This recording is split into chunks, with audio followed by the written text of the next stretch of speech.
All right, I want to call to order tonight's Monday, July 8th, 2024 regular school board meeting. The first thing I want to say is welcome to our meeting tonight and welcome to board members. It's been a while since we've been together and hope you guys are doing well and vacationing or whatever you're doing, but I hope you're having a good summer. And Dr. Shiflett's not available to be with us tonight, but we do have Dr. Oliver with us tonight. So we hope that Dr. Shiflett, hopefully you're not watching this on vacation, but that you're having a good time. We miss you and just hopefully he has good travel, safe travels. First thing on our agenda tonight is to approve the agenda. Do I have a motion to approve the agenda? I move we approve the agenda as presented. Thank you, Ms. Lord. I have a second. Second. Thank you, Ms. Burgoyne. Any questions or comments? Hearing none, all those in favor say yes. Yes. All opposed, no. Motion passes 5-0. At this moment, we're going to observe a moment of silence.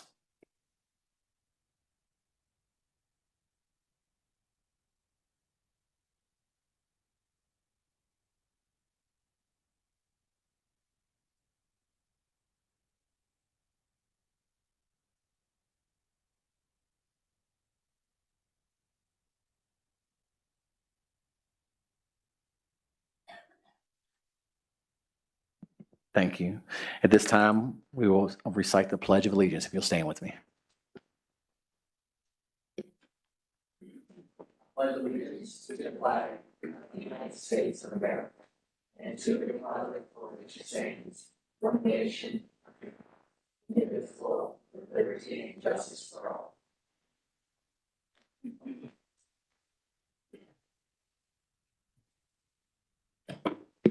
All right. First thing tonight is going to be highlights from school board members, and I cannot remember last time which way we went, but I'll start off with Ms. Burgoyne. I was going to say I wasn't here last time, so I'll go first. I do want to apologize for not being here last time, but I had a good reason. My little sister graduated from high school, so I was in Indiana with my family celebrating her graduation. So that was a good time and good to see my family. I've just got a couple highlights. So my daughter did a basketball camp at Broadway High School, and it was awesome. I didn't stay for the camp. She's getting to that age where it's not cool when mom hangs out. But yeah, it was a blast. They put on a really good camp. So I hope if anybody's watching this and is interested in any of those camps provided by our high schools, definitely take advantage of it. I know TA did one and there's some other ones coming up. So it was awesome to see the students get involved. And that was really, really a positive thing for my daughter. So that's something she wants to strive for, to play basketball when she's in high school now. And then just over the summer so far, I've been able to meet with a lot of parents and teachers. And so I appreciate the staff that's come out and taken time out of their day and out of their summer, because some of them are not working right now, to meet with me, and to the parents as well, taking time from their kids and their families. So I've been really blessed that people have been willing to hang out with me and talk to me. And if anybody out there is interested, please shoot me an email. So that's it. Thank you. Did you mention you're talking about the camp? And how did that go? It was really cool. So she did basketball camp, and she ended up winning a medal for a 3-on-3 game. And I was not a basketball player, even though I'm tall. Everyone wanted me to play. So I can be a basketball mom. I just don't know that much about it. So she had a blast though. It was awesome. That's cool. Ms. Cave? So I just wanted to highlight all of our staff that work through the summer, just from the people in central office, to the people in the schools, custodians, administrative staff, and all of those people that kind of work to keep the wheels turning in the schools. Just wanted to know that we appreciate you and everything you do. And I'm telling you, the summer is really great, but it's flying by. And I know soon enough we're going to be sitting here and teachers are going to be getting ready to come back into the classrooms, and my heart always goes out to them at that point in time of the year. So anyways, just wanted to thank all of our RCPS employees. Thank you, Ms. Cave. Ms. Hurst? My highlight this evening is just a little update on what MTC is doing. We just found out that we will be able to have the aviation maintenance program at MTC continuing next year. There had been a little bit of doubt as to whether or not we'd be able to offer that program, just because finding an instructor that is certified in that specific area is very challenging. And we're very pleased that we were able to find a candidate and save the program. So it's very exciting. I know we had a lot of students in the county that were interested in that program and kind of hanging in there in limbo, trying to see if they would be able to have that program. So I'm thrilled that we were able to continue that program for our students. Ms. Laura? Thank you. So I need to thank the Transportation Department for taking such good care of me in the last couple of weeks. I drove a truck from J. Frank Hilliard with kayaks and met the ag teacher at the bus garage to pick up a bus to take the East Rock kids kayaking.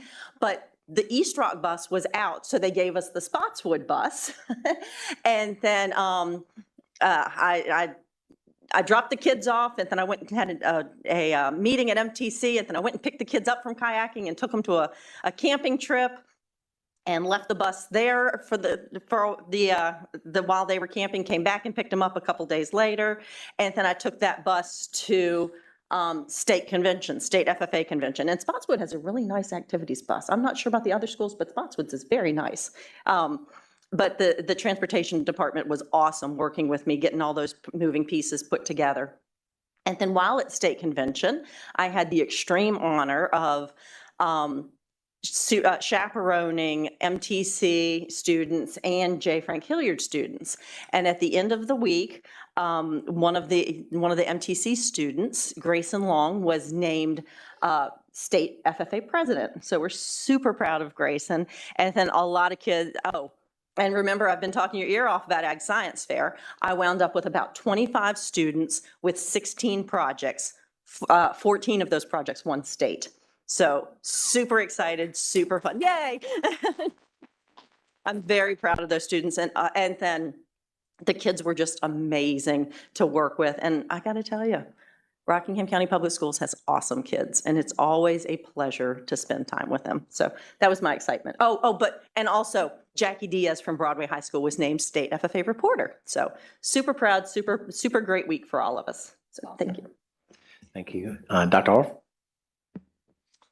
Thank you, Mr. Cross. So I wanted to highlight some of our administrators.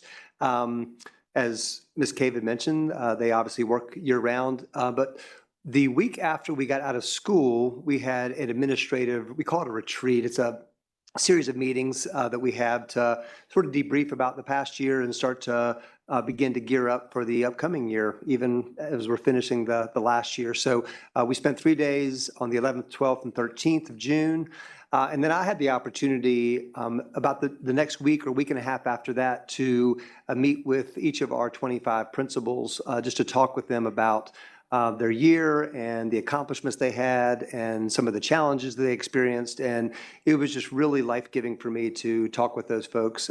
We each have such great leaders in our school division across the board, but particularly at our schools. And I just want to thank those principals for all they do, all of our administrators, but particularly those principals for all the time and effort and all the sweat they put into their jobs. So thank you to them and all the folks who lead this division. Awesome, thank you.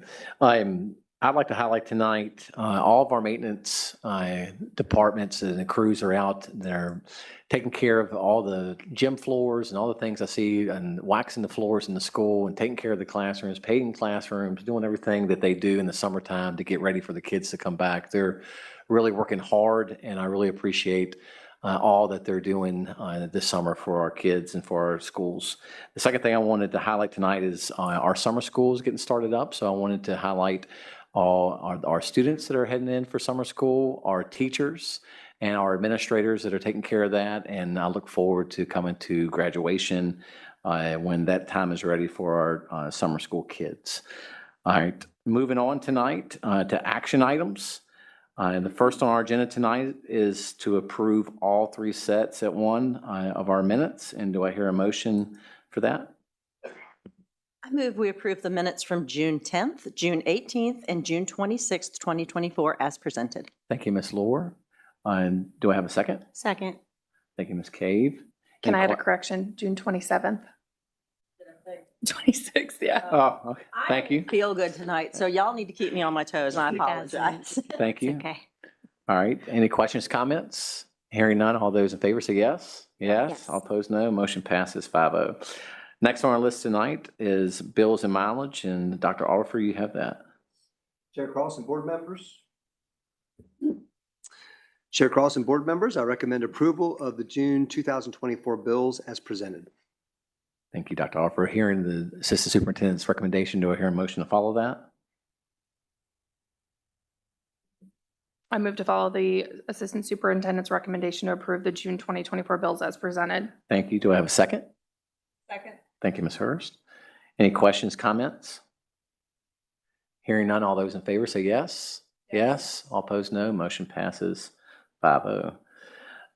Next on our list tonight is policy revisions, and I believe Ms. Tennell has that. Welcome. Chair Cross, members of the board, and Dr. Audifer. I saw you last time we had a meeting, and we had a lengthy number of policies. We've pared that down to just some policies that are going from Rockingham County to Rockingham County policies. There's one that's going from a VSBA to a RCPS, and then there's one that VSBA deleted. So it's much shorter, but I know that, in talking with Dr. Shiflett, that's the way you all wanted to go. So Okay. I'm hopeful this is reflective of the direction you are wanting. Thank you. Do you have any questions? Board members, you have any questions? No? Thank you for doing that, though, like Mhm. that. Oh, sure. Really do appreciate that. Yeah. Dr. Oliver? I recommend approval of the proposed policy revisions as presented. Thank you, Dr. Oliver. Do I have a motion to follow that? I move to follow Dr. Alderfer's recommendation to approve the proposed policy revisions as presented. Thank you, Ms. Hurst. Do I have a second? Second. Thank you, Ms. Cave. Any questions or comments? Hearing none, all those in favor say yes. Yes. All opposed, no. Motion passes 5-0. Thanks for doing it that way. Really Thanks, Pat. appreciate it. Yep. All right, next on our list tonight is bid recommendations to replace the gym bleachers at Turner Ashby High School, and Mr. Reed is here to fill us in. Chair Cross, Dr. Oliver, members of the board. The bid for replacing the gym bleachers at Turner Ashby High School was properly specified and advertised. We sent the bid packages to 5 firms and received 2 responses. Our recommendation is to award the contract to the low bidder, J.H. Pence Company, in the amount of $323,617.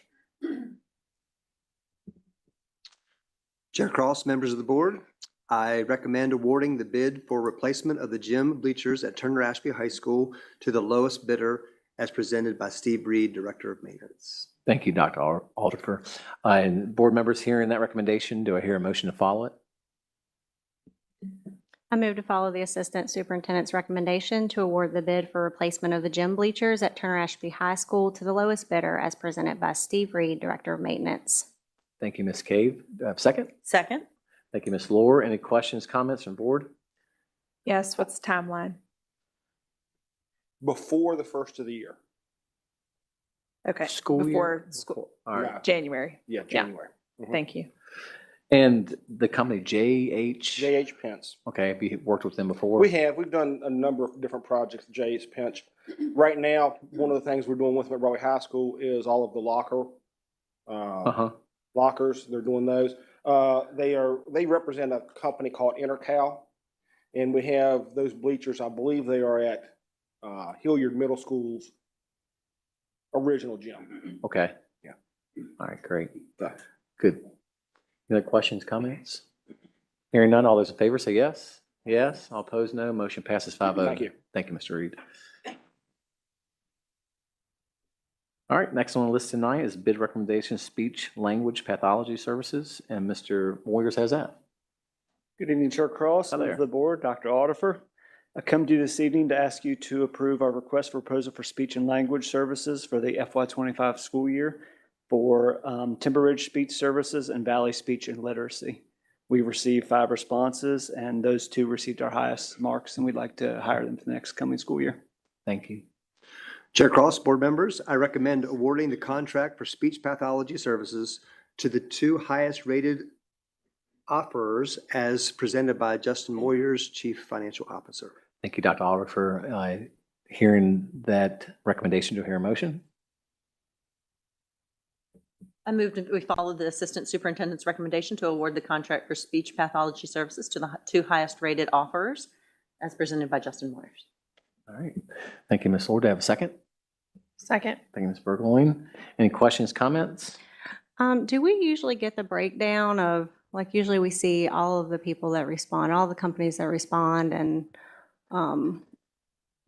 what they scored and all that? Was there a reason that we didn't get that on I can give you a this, copy or- of the scoring sheet. Okay, Yep. that's fine. Thank you. Any other questions, comments? All right, hearing none, all those in favor say yes. Yes. All opposed, no. Motion passes 5-0. Thank you. Thank you. All right, we have a couple superintendent recommendations for our supplementary materials, and I'll let Dr. Oliver do that. So the first one on the Kite Runner and My Friend Dahmer was actually voted on to bring to this meeting. So as I understand it, that motion at that time was to approve, retain the Kite Runner and My Friend Dahmer. So I believe you all were going to be discussing that and then voting on it today. All right. Thank you. Board members, we are at the point of discussing Kite Runner and My Friend Dahmer, so I'll open the floor up for that for anyone who wants to discuss that. Just to make it clear, instead of trying to have another motion, and we could do that tonight, but just to do another motion for this, I'm not going to do that. I'll vote on this tonight. My vote will be no on this, but I'm okay with Kite Runner going back into the school. I would prefer that Kite Runner would be read with a teacher because of the rape scene that's in there. I would prefer that. But I think it's a good book. I think it's what I've heard about the book and what people have talked to me about Kite Runner. Its literacy value is way up there. My no, I want to be specific on that, is going to be with My Friend Dahmer, with the sexually explicit material that's in the book. And I would agree with some of the people on the content committee in saying that if it's in the book from cover to cover, then that for me would be inside the book, whether it's in the footnotes or actually in the chapters. To me, as long as it's in the book, I believe that's sexually explicit in the book. So my vote tonight on this particular motion will be no, but I want to make it really clear that it's not because of Kite Runner and that I'm okay with Kite Runner going back. Where I differ is with My Friend Dahmer. So I just wanted to go on record tonight as I vote no on that it's not because of Kite Runner, although I do prefer that book be read with an adult. Any other? I just had a question. The motion was for both books, correct? Yes. Should we, or can we vote individually in the future, or, you know what I mean? Yeah, Like, and I've talked with our school board clerk, and we're going to do that. And we could do that tonight. We can amend this motion tonight and vote on it and to do it that way. But because there was already a motion made on the floor at last meeting, that's why it was done this way. So in the future, okay. that's why tonight you see all the books are separate in there. So And I assume if the content review committee had said, yeah, retain, or, you know, had different views on both of them, then it would have been separate. well, Yeah. Okay. yes, the way I understand though, they did differ as well on the Okay. committee on this. So Do you want this split into two different motions? why not? I mean, we can. We can do that. You I wanna do it? move that we amend I got you. I move we amend the main motion to remove the Kite Runner. Period. And then, so we need a second on that. A second. Okay. Any questions? comment on that? You're just removing We're it just, from and the then we'll motion. come back Yeah. and we'll make another motion. Yep. Mhm. Any questions or comment on that? So to be clear, if we pass this motion, Mhm. just passing this motion, Mhm. removes the kite runner from the verbiage, and we will then we will vote on My Friend My Friend Dahmer on its own. All right. Okay. All right. So all those in favor of that amendment? Yes. Yes. All right. Motion passes 5-0. So, Now we vote on the main motion. right. That we retain My Friend Dahmer. Okay. All right. And retain means to keep it on the shelves. All right. Do you have Because that's that? really, well, clerk, would you like to read back the motion or would you like me to read the motion? You want me to read it? So the main motion is now, move to retain My Friend Dahmer. All right. All right. Hearing the motion on the floor, do I have a second? No, we've already gotten We it. got a second? Okay. So All now right. we just vote. All right. All right. You want a roll call on this one? Make it easy for you? Can I just ask one more question? I'm sorry. I won't miss another meeting. You're fine. You're fine. Listen, we understand why you did. So the content review committee had wanted to retain both of these, and Dr. Shiflett's recommendation was originally to go with the content review committee to retain them, Right. correct? Okay. Right. I just want to verify. And retain means to keep them on the shelf.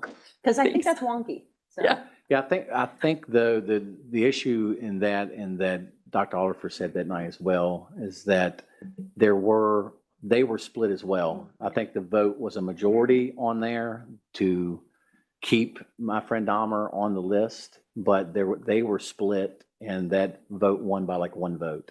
So, Well, and they also, they felt that it did have sexually explicit content, but that it wasn't in the main writing of the book. It was at the end where they sort of like compiled some files and things from, I don't even remember if it was the FBI or, yeah. So it was at the end, but it was still between the covers. So that, they did agree, they felt that it was sexually explicit, but it wasn't in the main part of the book. okay. Any other discussion? Hearing none, can you do a roll call on this? Ms. Lore, Yes. Ms. Hurst, Yes. Ms. Cave, No. Ms. Burgoyne, Chair Cross. No. All right, motion passes 3-2. All right. Okay, now I'd like to move Go ahead. that we retain the kite runner as with I do not feel good. I'm so sorry, folks. The kite runner as recommended by the superintendent. All right, second. And any questions, comment on that? I just wanted to add, since I wasn't going to say anything, but since we did separate the two, that I would echo a lot of what you said. I really enjoyed the kite runner. My no tonight is because I believe, in accordance with policy, we shouldn't be putting it back. There is what I feel is an explicit rape scene in there. It's very, very brief, but very descriptive. So that's my no, but it's not, again, like you said, it's not because of lack of literary value. Thank you, Ms. Cave. Any other discussion on this? All right, all those in favor say yes. Yes. All opposed say no. No. All right, motion passes 4-1. Dr. Oliver, the next on the list is Eleanor and Park.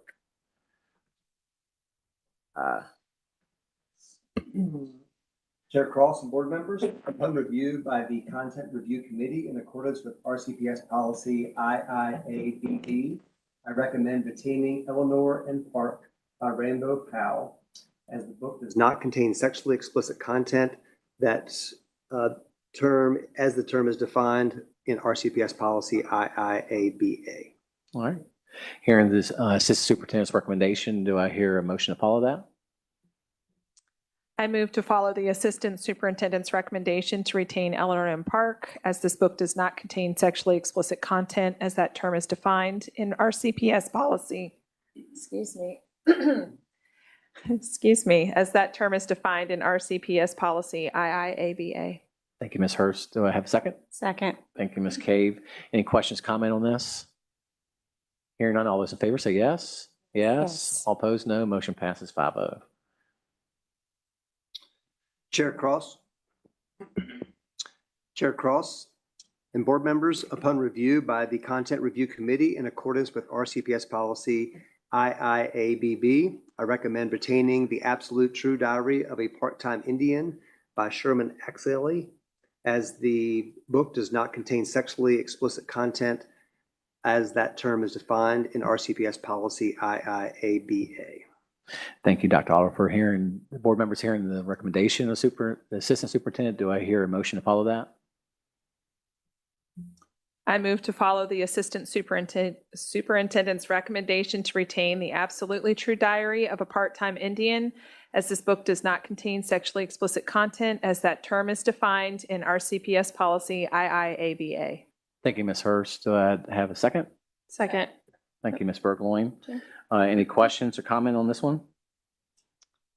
I'm going to be abstaining from this vote tonight because I did not get a chance to read that book. Okay. And I mean, sometimes when things come up for vote, like we just, we trust Steve Reed as our director of maintenance to do what he's supposed to be doing. And so we move and we second and we vote and do all those things. But this is something that's a little bit more near and dear to my heart. And so because I did not get all the way through that, I just feel like I don't want to flippantly vote on it. So I'm just going to be abstaining, and I wanted to explain why. Yeah. I'll be voting for it because of the sexually explicit, but I'm not happy of the racist joke that's in the book. And I have stated from the beginning when this discussion of this book came up a year and a half ago that I wasn't in favor of the book being in there simply because of the racist joke that's in there. And I just think it'd be probably more suitable for the high school kids than middle school kids hearing a racist joke that's in there that's very bad and it's not funny. And I just hate the thought of another kid repeating the joke that's in the book, and one of our kids or children at school would be hurt by that. So hopefully it will come back up through another process, but my vote tonight will be yes on that. So any other questions or comments? Hearing none, all those in favor say yes. Yes. All opposed, and one abstention, or one. Do you want to say I'm you abstain? abstaining, Okay. All right. So motion passes 3-1. 3-0 and 1, I should say. All right. Next one on the list is K. I think it's the Court Mr. Yeah. Fury. Chair Cross, board members, upon review by the Content Review Committee in accordance with RCPS policy IIABB, I recommend removing A Court of Mist and Fury by Sarah Moss because this book contains sexually explicit content as that term is defined in RCPS policy IIABA. Thank you, Dr. Oliver. Board members hearing the assistant superintendent's recommendation, do I hear a motion to follow that? I move to follow the assistant superintendent's recommendation to remove A Court of Mist and Fury by Sarah Moss because the book contains sexually explicit content as that term is defined in RCPS policy IIABA. Thank you, Ms. Cave. Do I have a second? Thank you, Ms. Hurst. Any questions or comments? Hearing none, all those in favor say yes. Yes. All those opposed say no. Any abstentions? All right, motion passes 5-0. All right, that will push us past our action items for tonight. Moving right along, and we'll get into our two information items, which is one policy revision, and Dr. Alderfer, you have that.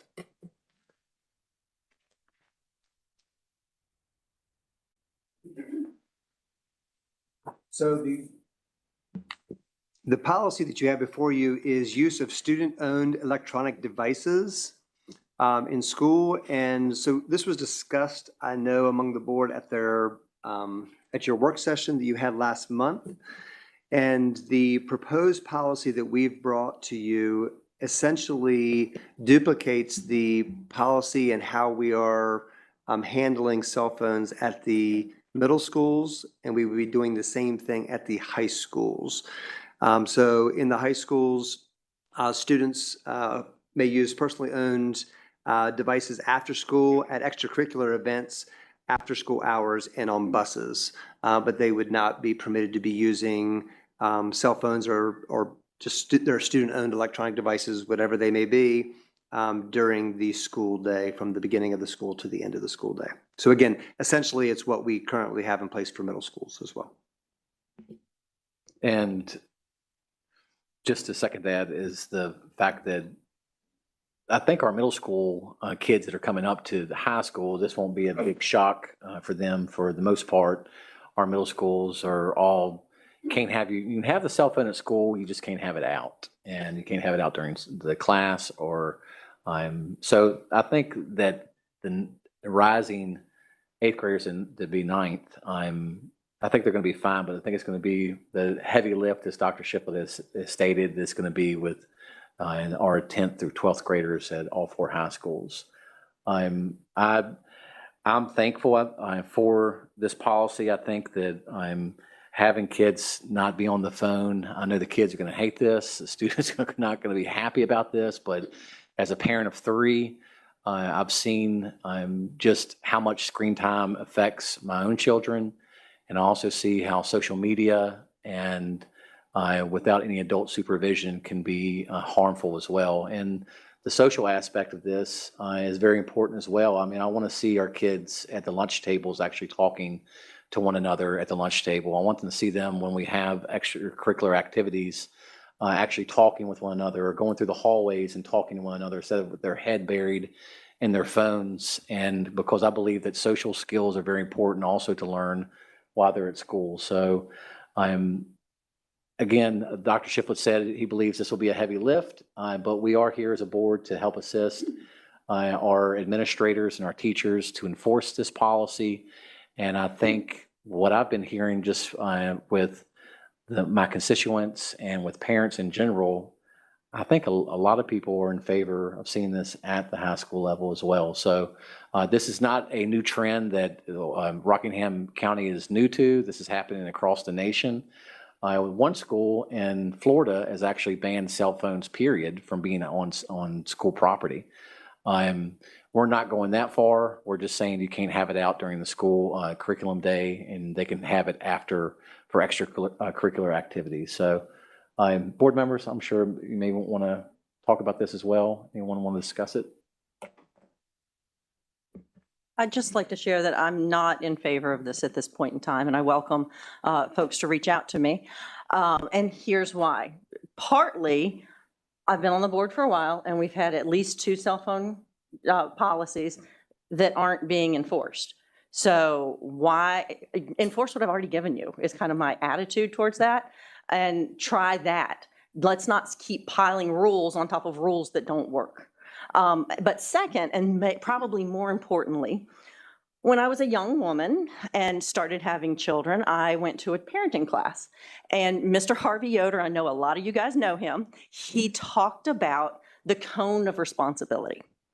And the idea is when they're little, they're at the bottom of the cone, and you give them just a little bit of responsibility.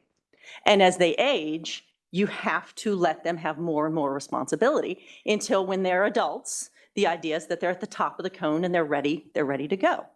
And all too often, parents, when they get to be teenagers, you get a major power struggle with your kids because you elongate that cone and you cut off the edges and you stop. And that's kind of what this policy does. This policy keeps them from growing into the phone. It gives them a little bit more and a little bit more. So in elementary school, they get no phone. In middle school, they get no phone, but they get it on the bus. And then in high school, they get it. And I would be completely happy to remove the win time or the time that's not instructional, but it's also not free time at our high schools. I would be willing to entertain that, but to completely take the phones away, I think is elongating that cone and not letting kids grow into the people that they need to grow into. Because when they go to college, when they go to work, we're not going to want them on their phones, and they're going to have that figured out when they graduate. And I think that this does not let them figure that out. So those are the main reasons I'm opposed to it at this time. But thank you. I think I was gonna, when you said that, I was thinking about the places in the workforce that don't allow the cell phones to be like on the line, or they can have it in their locker. I mean, so these are adults as well, that the workforce is having a trouble with adults being on their phone while they're at work. And I think it's very addicting, to have that temptation on them. But I appreciate your thoughts tonight. Thank you for sharing what you said. Any other school board members? I have a lot of thoughts about this, and I could talk for a very long time about this, and I have conflicting thoughts about this. I agree with Miss Lore, but I agree that, cell phones, they're an addiction sometimes. And I know I catch myself sometimes, my husband's talking to me and I'm like, yeah. And I'm doing something, and it's like, I don't know. I just am so distracted by that. And I want kids to be able to make good decisions and to say, and I need to focus right now. This has to go away. Phones can be a great thing. Technology can be a great thing, but using it in a way that is distracting from school time is definitely not what I want. When I had substituted before I was on the board, I saw a lot of things that was, very, very troubling to me, and blatantly just disrespectful to the staff and the teachers. And that did not sit well with me. I was told that the win period is like free time on your phones. Kids were playing Call of Duty, I think, against each other for 45 minutes. And I heard some kids saying they were in like a group chat with 18 other kids. And I'm like, oh my gosh, that's so many kids within these walls. And I said this at the last meeting, but like if 16-year-old Ashley would hate what I was saying right now. Absolutely. But 16-year-old Ashley didn't have a cell phone. So it is distracting, and, it can be a disruption, but I worry about safety, and I want my kid to have their cell phone on them. I want it to be on. I don't want it to be, and I said this at the work session, I do not want it on the back of a teacher's door. I trust that you're going to be responsible enough to put it in your pocket or leave it in your purse. I think when I was a senior, I had like a little, the razor was out, and I was really paranoid, and it was in my purse, and it was on silent, and I never took it out, but I had it. And once in a while I would go in the bathroom and text my mom or call my mom, but that was it. And it's a safety concern for me. So if there was a reason for them to have to call 911, by all means, I want them to have their phones accessible. Do I want it out during class? Absolutely not. Do I want them to sit at a lunch table and all you see is the top of everyone's heads? Absolutely not. I want people to be able to talk to each other. So I'm really torn on this. I know it's important for our kids to interact with people, but I also know how toxic the phones can be. Like I said, I do it to my husband, and it's just not, it's hard for me right now.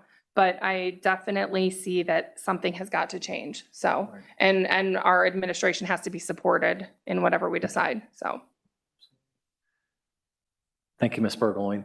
Yeah, I think there had been some conversations in the past about having the students put their cell phones like in a little cubby on the wall, hanging on the wall. And we talked about that. And I think Dr. Oliver at our work session talked about how that maybe would not be a good idea to do that as well. And being ex-law enforcement and working in the schools, that's a lot of money hanging on the wall. a lot of reports and a lot of things happen there. So having the students be able to still have their phone on them, I think is a good thing, because we're not saying that in a God forbid, in an emergency situation, something happens at the school, that the kids would get in trouble if they get their phone out and they say, Mom and Dad, this is happening at the school. But what we are saying, in a normal school day, we're not going to have it out. So, Dr. Oliver, you going to say something? Yeah, a couple of points. One, we have a policy like this currently at Rockingham Academy, where the students don't have access to their phones. And that's gone quite well there, actually. While initially it is a tough transition for students, many of them would tell you that it's good for them, that they would acknowledge that. Second, Ms. Laura talked about enforcing the policy that we have.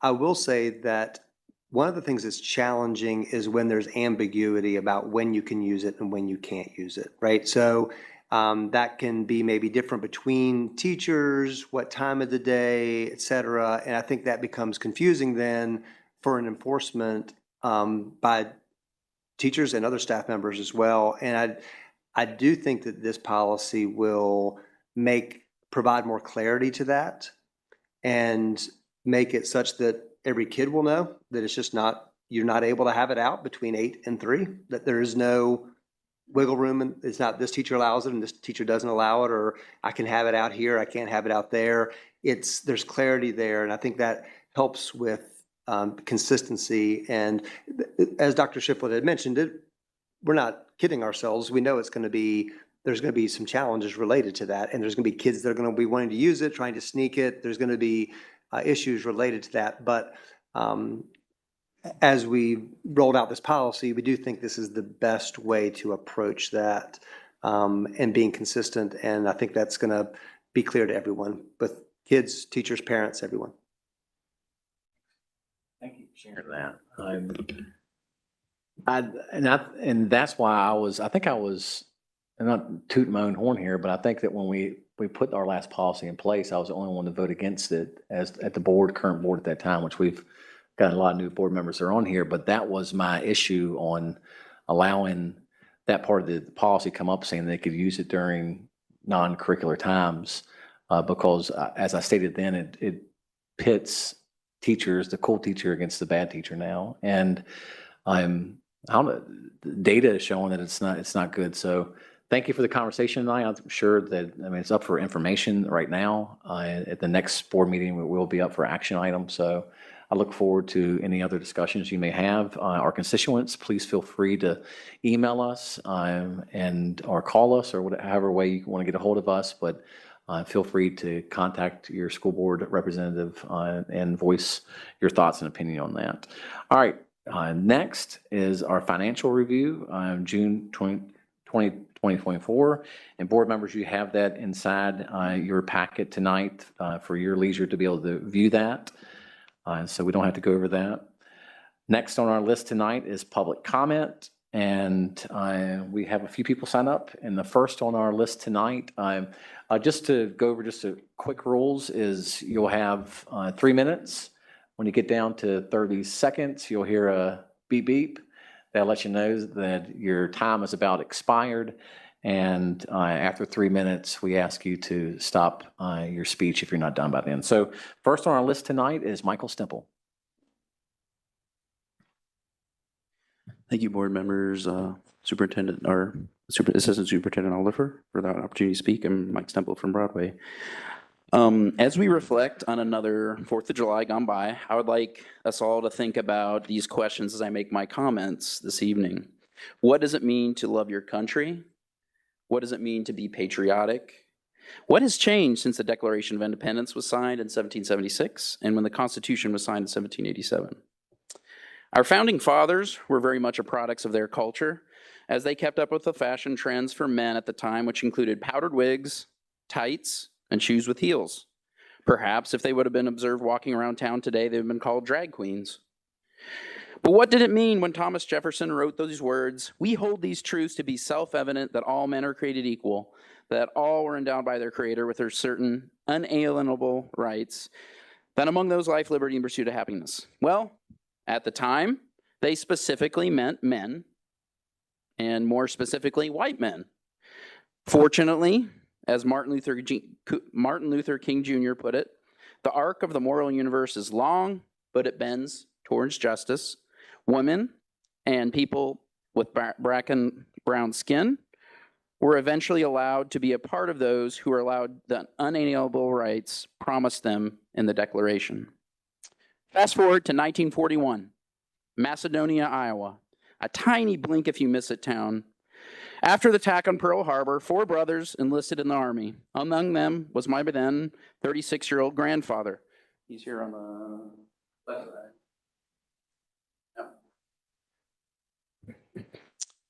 Being too old for combat infantry, he ended up being a clerk typist stationed in India in the U.S. Army Intelligence. My grandfather joined a cause bigger than himself, to fight against imperialism and fascism. One of the hallmarks of a fascist regime is the censorship and banning of various media, including books. Which brings us to this current moment in time. 4 of the 5 school board members here have decided to seek an endorsement of the political party in a nonpartisan election. One of the hallmarks of the Republican Party is the belief in small government. Board members having veto power over specific individual books is the definition of big government. So when the board decides to engage in a process that stands against the very principles of their own political ideology, what are they fighting for? Why do they want the power and control over items that provoke things like imagination and thinking? How does the desire to control and jive with our founding documents as currently interpreted and understood? Is this what we want and model to our students?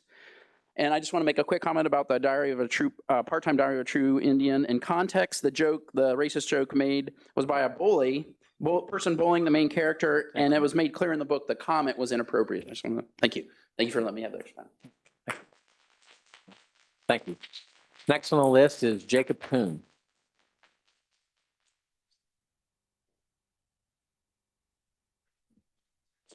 I have a lot to say. First off, I'd like to say thank you for endorsing or allowing the Absolutely True Diary of a Part-Time Indian to be put on shelves. It means a lot to me as someone who's a Native American. It's pretty cool.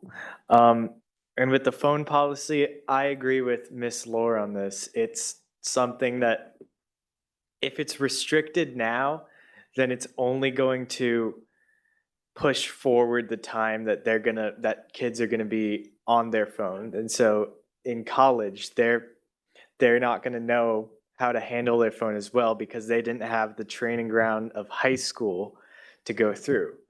And in the lunch room, I really don't see a whole lot of people on their phone. If I look out, I see just everyone talking to each other, and I feel like there's minimal phones unless it's showing this funny meme to their friend or something, which I think is really cool. I like being able to talk to my friends, and usually if I'm on my phone, it's because I'm either texting someone saying where we're gonna meet up at the lunch table or after school, making plans right before the bell's about to ring and everyone's already packing up, and so it's not terribly intrusive. And so I feel, especially with the phone policy, it's something that freedom is definitely the way to go. Thank you.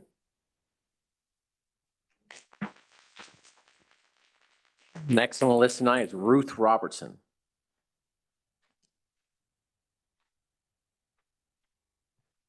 Thank you, everyone, for letting me speak tonight. My family and myself, we went to Africa for 2 weeks to do some service at an all-girls school in June. There are 268 students there, and as you probably imagine, none of them have cell phones. During their off time, they're outside playing soccer. We were kind of intimidated to even try and play soccer with the high school girls because they were a lot better than we were. And they were talking, interacting. Of course, it's a different culture, different country, but they were happy in their extreme poverty, and they were making connections and having that time to learn and to be at school. I want to say why I'm saying this is I wholeheartly agree with no cell phone use during school. I have 3 teenagers attending a high school, in the county, RCPS, and I have 2 older kids that have graduated also from the county schools. And as a parent, I would love for this to be enforced, no cell phone use during the school day at all. Our most vulnerable children, elementary kids, go to school, and none of us have any qualms sending them off. They don't have cell phones. Our kindergarten, as far as I know, they just usually don't have cell phones.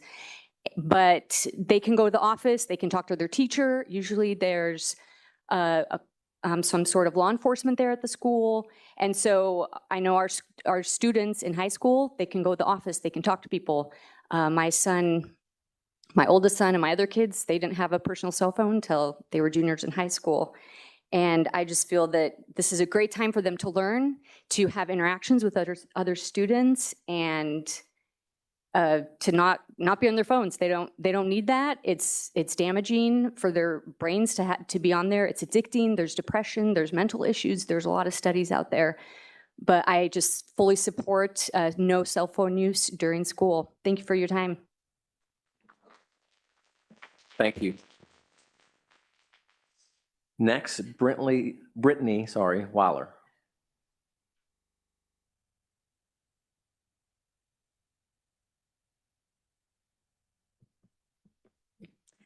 Good evening. As a mother of 5 children in the Spotswood district, I appreciate the opportunity to share my concerns regarding the use of devices in our schools. In fact, I'm so concerned about it that I started a Facebook group called HROC Families for Healthy Tech, which currently has over 120 followers and growing. I'd love to have you join the conversation there. Based on my interactions with parents and other teachers, I have learned that so many of us desire to limit the use of smartphones in schools and improve the way that school-issued devices are used. To understand the work that must be done, please read The Anxious Generation by Jonathan Haidt, which would benefit all parents and anyone working with youth today. In addition, I ask that you adopt the following policies for the upcoming school year. No smartphones for elementary school students, especially on the bus. Parents of elementary students should be explicitly informed that smartphones are prohibited and that they're welcome to contact their child through the school office or by using an internet-free, kid-safe smartwatch. Bus drivers should be supported in their challenging role, and parents must be made to understand that riding the bus is a privilege for those who follow the rules. Internet-enabled devices have no place on school buses with children. The second policy that I support is the change to our current policy, no smartphones during school hours for middle and high school students. Parents are welcome to contact their child before and after school. Jonathan Haidt argues in his book, a phone ban limited to class time is nearly useless. He says, even if such a ban were perfectly enforced by hypervigilant teachers patrolling each row of the classroom, it would mean that the moment class ended, most students would pull out their phones, check their texts and feeds, and ignore the students next to them. When students are allowed to keep their phones in their pockets, phone policing becomes a full-time job, and it is the last thing that teachers need added to their workload. Many of them eventually give up and tolerate open use. As one middle school teacher wrote to me, give teachers a chance, ban smartphones. And I do support if they are put away in a book bag or the lockers that remain empty at many of the schools. As parents, let's support our hardworking teachers as well as giving our children the opportunity to experience school as we did, without the play-by-play drama of social media, as well as the opportunity to have small failures like forgetting a permission slip without us always saving the day. We all want our children to help to grow and thrive on their own, and schools without smartphones is a great stepping stone to that independence. Regarding school safety, it is understandable that parents want to stay in contact with their children. However, as is stated in the book, a school in which most students are calling or texting their parents during an emergency is likely to be less safe than a school in which only the adults have phones and the students are listening to the adults and paying attention to their surroundings. To begin this change, I suggest a test period for 1 semester without phones. Let's do the real-life research and compare academics, mental health concerns, and overall community. Thank you. Ms. Weiler, Ms. Weiler, what was the name of the HROC something? HROC Families for Healthy Tech. Thank you.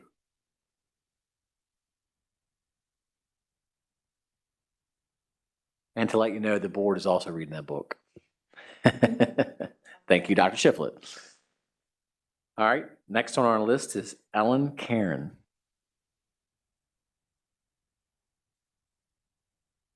Good evening. Thank you for the time.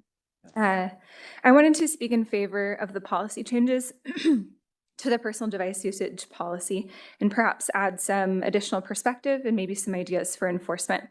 First of all, I acknowledge fully the teachers and administrators that deal with phones and devices and still educate our kids despite their usually addictive nature. I also acknowledge that most students actually abide by these rules, especially in middle school. So good for them. Thank you for being good and being good school citizens. And thank you for bringing these issues up so we can try and protect and raise the healthiest, whole children that we can. Also, anecdotally, I know fully that my children turn into monsters the more they're on screens. We all, I think, can attest to that. My concern is educating the whole child, emotionally, socially, and intellectually. Therefore, I support the no phone policy for the entire day that allows for more social interaction, development, and better focus on lessons from teachers. And to address Ms. Lohr, in your comments specifically, there is data proving that the same brain response to addictive drugs is also shown with social media and with phones. In that case, I would argue parents need to be parents and make guidelines to protect them and impose limits when necessary. They're welcome to figure out how to use their phone usage habits at home where other kids aren't impacted negatively. And I am one of your constituents. A couple of thoughts at the elementary level. Perhaps we could explicitly state in the policy that personal devices are not allowed in school or on buses for elementary children. The bus driver should have a phone in case of emergency with all the necessary information, and also a phone locker if children do violate that policy, where those phones can be locked up and then returned when the child is taken off the bus. I'd like to ensure an ironclad block made on the back end of every school Wi-Fi that blocks all social media usage, including YouTube, unless for teachers that are issued RCPS approved devices. Social media has recently been declared a public health hazard by the CDC and Surgeon General. So when we can, it would be helpful for every child's well-being to limit social media while at school. I'm not saying let parents do what they want at their own time, but at school, when we can focus on children, we should. Ideas for enforcement. Just since the current consequences in that policy seem a little repetitive and quite honestly a headache for admin to enforce. Not following the policy multiple times could require students to empty their pockets or set their backpack or device on the teacher's desk that they can get after the class. Also, if there's multiple violations, they could lock up their phone at the beginning of the day and then go back and retrieve it at the end of the day. That way it would encourage the behavior. I'll stop there. Thank you for your time.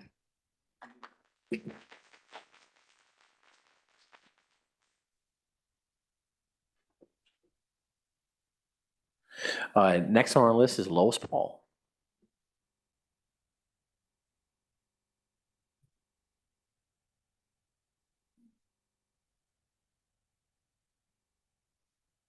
Thank you, Board, for giving me a chance to speak.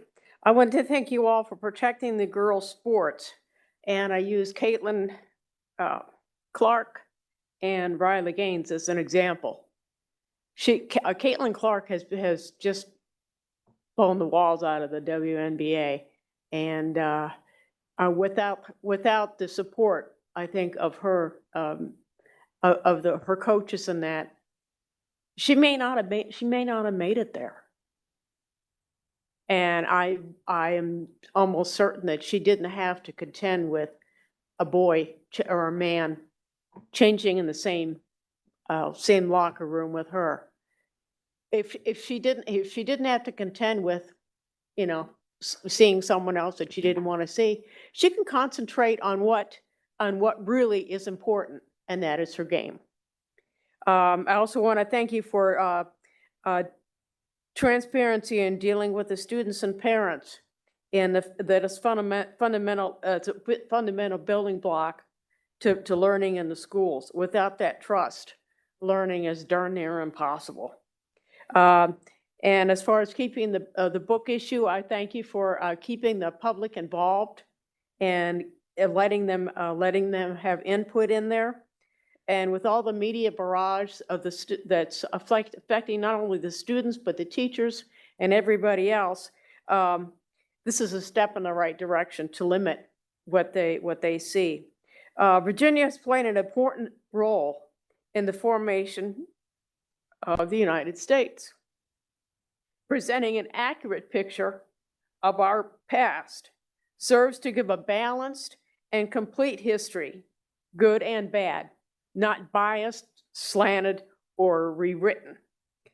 And I'm glad to see that Rockingham County Public Schools has cooperation with MTC, which gives opportunities to the students that know what they want to do when they're in junior, senior high. They want to go out, they want to be an auto mechanic. God bless them. If they want to do that, they don't have to waste 4 years in college to know that that's what they want to do. They can go out there, take the courses, do what they want to do, and in 2 or 3 years, they're fixing your car. And you don't have to wait. They don't have to wait to be a beneficial contributing part of the community. So it benefits the community and then benefits the people as well. As far as the cell phones, what did y'all do 15, 20 years ago? You didn't have a cell phone. They can use a cell phone in the evening, on the weekends, in the morning before school. But as far as I know, it's a temptation myself to not get out your phone and look at it. But to put that temptation on the kids, I don't think so. Just lock them up. Thanks. Thank you, Ms. Paul. Next on our list tonight is Eileen Free, sorry. Every day. What's that? It's not you, it's every day. I apologize. That's all right, I'll try that's to all right. remember. I think this is your second time speaking, so It I is should my have second known time. that. Yeah, so. thank you. I appreciate that. So I've come to talk to you all about books before. It's just an issue that's really important to me, so I'm going to stick to that rather than the device use. And I did want to say thank you for listening to your content review committee. I know that many of you previously said that your intentions were to uphold what the committee's decisions were. And so I'm watching this very closely and I'm paying attention to the fact that you're doing that. I wish this were a more open process. I wish that we all knew who was on the committee. I think that that is a danger in the future of stacking the deck with one sort of person's opinions. But we have not seen that to date. We've seen that the group seems to be reading all the books really diligently, taking questionable passages in context of, and coming to the superintendent with their decision. And so I appreciate that. I appreciate that you are listening to them. I will be continuing to watch this issue very closely because if it were me, I would not remove any books from the school libraries. And I don't believe in banning books at all, but I'm at least glad to see that there has been community input and that the board is continuing to listen to that input. So thank you. Thank you, Ms. Free.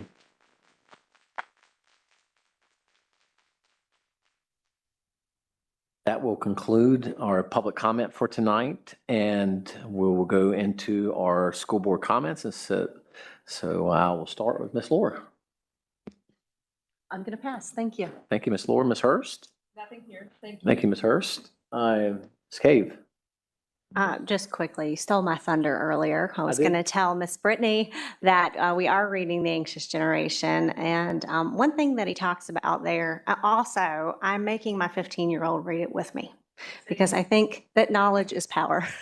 And so, yeah, one thing that he talked about, and that burned to the book now, and I think he said this in the beginning, but he talked about phone-based childhoods versus the play-based childhoods, and you almost would have to be blind not to see the difference.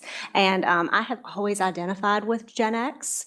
I think I was like a year off from making that mark, but I've always said I was a part of Generation X. And one thing that he said about that is that we're not as affected by the phone addictions and things like all of the generations after us, but that we are like constantly irritated by it. And so even the stuff that he just kind of says out of opinion resonate with me, in addition to all the fact-based things that he brings forward in the book. So I just want you to have confidence in your board that we are taking this policy change really seriously. And another book that's really good is Digital Cocaine by Brad Huddleston. That's a really good one too. And I just believe in getting educated on things and doing the best that we can for our students so that we're not a big disservice to them. And I think that we are moving forward in the right direction in Rockingham County. Thank you, Ms. Kay, for those comments. Ms. Berkeley? I will just share as a parent, I really struggle as well with the cell phones and tablets and all that stuff. And when I was pregnant with my twins, I was going back and forth to UVA weekly. And so my daughter was about 3.5, and I said, well, I'm gonna get her a tablet for the car rides. And I'll never forget hearing my kids say, Mom, Wi-Fi. And I was like, just died inside, right? That's not something you want to hear out of your 3-year-old. And so that just always stuck with me, that my 3-year-old was asking for Wi-Fi in the back seat. And it was kind of one of those things that it's a long drive back and forth and long meetings and, long doctor's appointments. And so I felt like it was okay. And we ended up losing the tablet, thankful for that. But we lost it, found it in the basement a few months ago. So I struggle with it myself, and I get it. And yeah, it drives me crazy sometimes. So it's something that I think is really important, and I want to be really thoughtful about, and I appreciate the comments about it. And I want to hear from more people in the community how you feel about it, because I think it's really important. I also wanted to just say about the Content Review Committee that I don't know all the members. Some of them have identified themselves to me, and I appreciate that. I appreciate and respect their time and efforts and energy. So, I just wanted to say thank you to them. Thank you, Dr. Oliver. I'll pass, thanks. All right, leaves me, hopefully, Dr. Shiflett, you're having a good meeting. Thanks for filling in for Dr. Shiflett tonight. Appreciate it. And thanks for giving us a call and texting us throughout the week or whatever you've done. So emails. I also want to thank Deputy Alvarez for being here tonight. I forgot to recognize you. Thank you for being here at these meetings. We appreciate you and appreciate all the work that you do inside Spotswood High School and all your feeder schools that you have. So thank you for your work, and we hope that you continue as a SRO for as long as you can. But thank you for all you do, and thank you for the influence you're having on our students at school. So thanks. I just also want to say to the parents that came forward tonight and shared, I took some notes. It might be FOIA'd, who knows, but hopefully I spelled things correctly. But thank you for some of the insight that you brought, especially your feelings on cell phone use on the bus, especially with the elementary buses. So thank you so much for that. That was something that I hadn't thought about. So maybe we can look at that and add this to this policy or see what we do there. But thank you for talking about that, and thank you for bringing the book tonight. It's been a good book. I will say that about a year ago, I went to Spotswood and was talking to some of the students after our last cell phone policy, and one of the students that was there was very grateful that she couldn't have her cell phone out, and some of the teachers were enforcing that. So she was thankful that she didn't have to feel pressured to have it out and feel left out from the crowd, and that she said, I'm focusing more and I'm having a better time at school. So I was talking with Miss Cave earlier in the week at some point, or maybe it was last week. It was definitely last week. It wasn't earlier this week.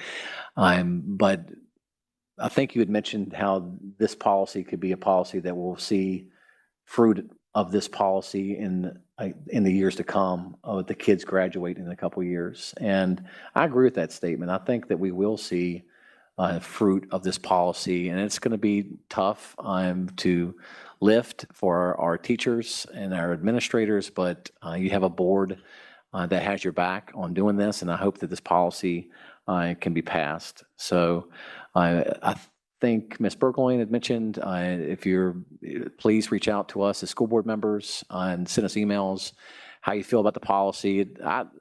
It seems like there's a lot of people that are in favor of a cell phone policy that we are presenting.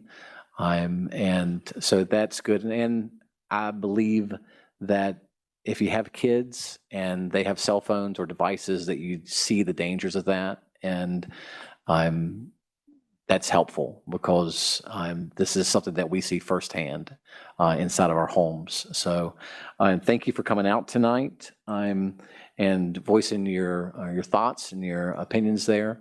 And that will lead us to our next item, and that's closed session. And do I hear a motion to enter closed session?